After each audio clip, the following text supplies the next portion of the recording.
Are you preparing for an interview and worried about your soft skills?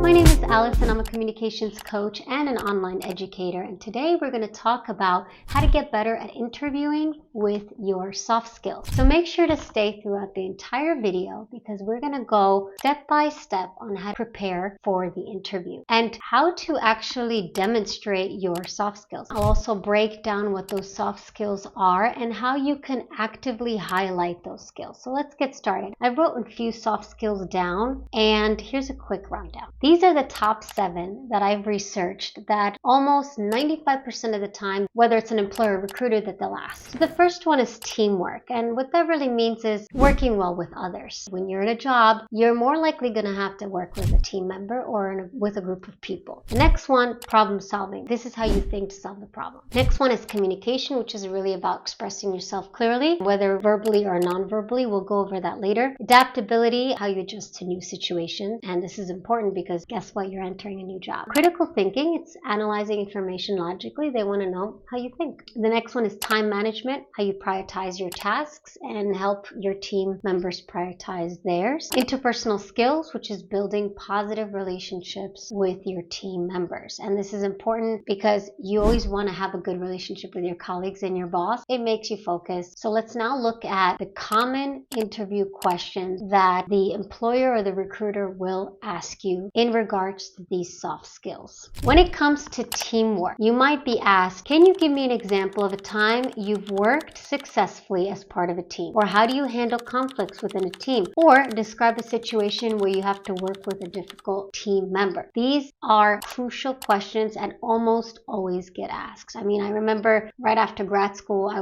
underwent like 10 interviews, and throughout my life, I probably have gone to about 30, 40 interviews, and they always ask the same questions, maybe differently, but they always ask the same question. And the point of these teamwork questions are really to help you understand how you collaborate with people. Now, it doesn't matter you are an introvert or an extrovert. What I usually say is that I observe what my team members are doing because I want to know how they work, and I want to watch them before I assume how they work. And I want to understand the dynamics of my team members. That's what I always say. I think it's smart because you don't want to say, I do this, and you don't want to jump to the point and quickly say what you do. I think it's easier just to be very humble and just say, like, before I start working, I just observe people and take notes and really understand what they're doing so I could shadow them. And you don't want to be the smartest person in the room. The next is for problem solving. Can you describe a situation where you faced a difficult problem at work? How did you approach solving it? Have you ever faced a situation where your initial situation did not work? What did you do next? You know, when I was applying for an executive assistant role, and I had to basically demonstrate how I solved a problem and how I would solve my boss's problem. So typically as an executive assistant, there's usually a communications problem and a systems problem. The executive assistant has to create more time for her boss. The way to do that is to learn how to communicate better and how to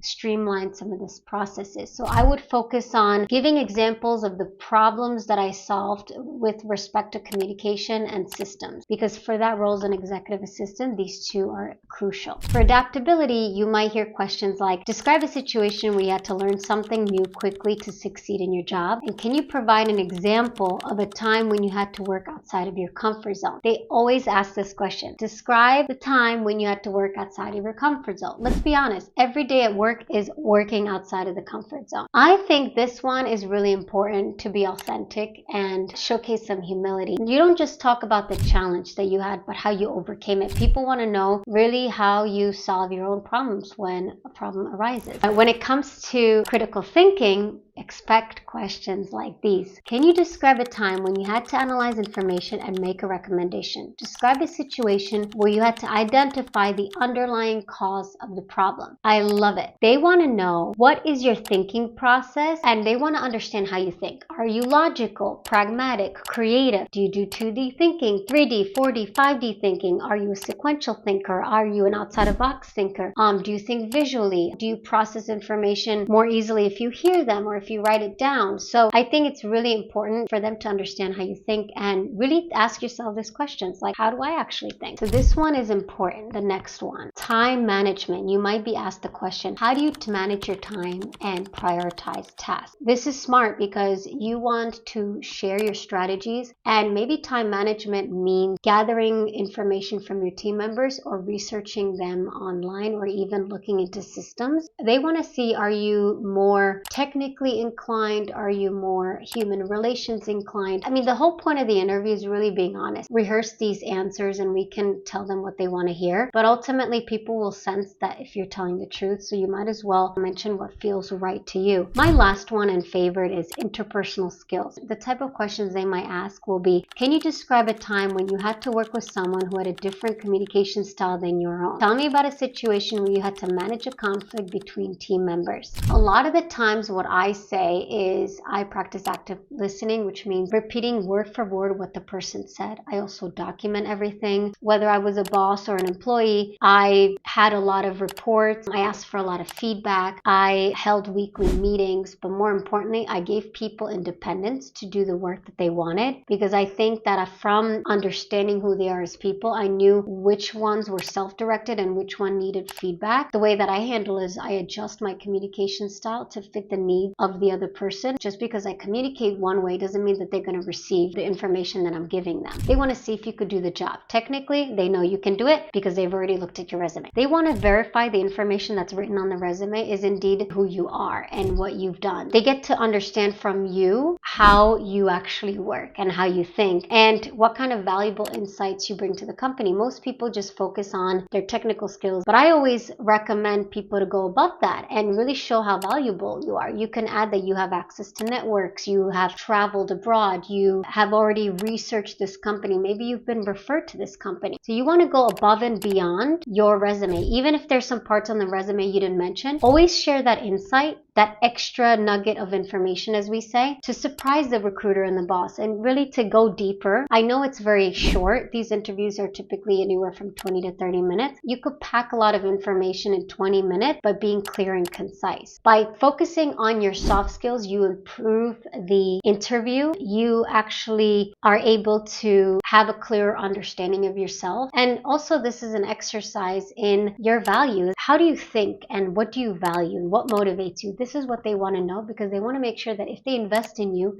you don't just leave in a week. Let me know if you have any comments when you're preparing for interviews. Leave in the comments below how you prepare for interviews, and make sure to subscribe to my channel because I'll be talking more about communication skills and not just learning technical online skills, but I think soft skills and hard skills, they go hand in hand. You need to be able to do the work, but you need to also communicate and showcase your personality, because we're people at the end of the day. So we want to be able to just connect on a human level and be better at interviewing. Anyway, thanks for watching. Let's keep the conversation going. In my next video, I'm actually going to talk about why soft skills matter in an interview. So this is a follow-up to this current video that you're watching. And always remember, do the best that you can every day.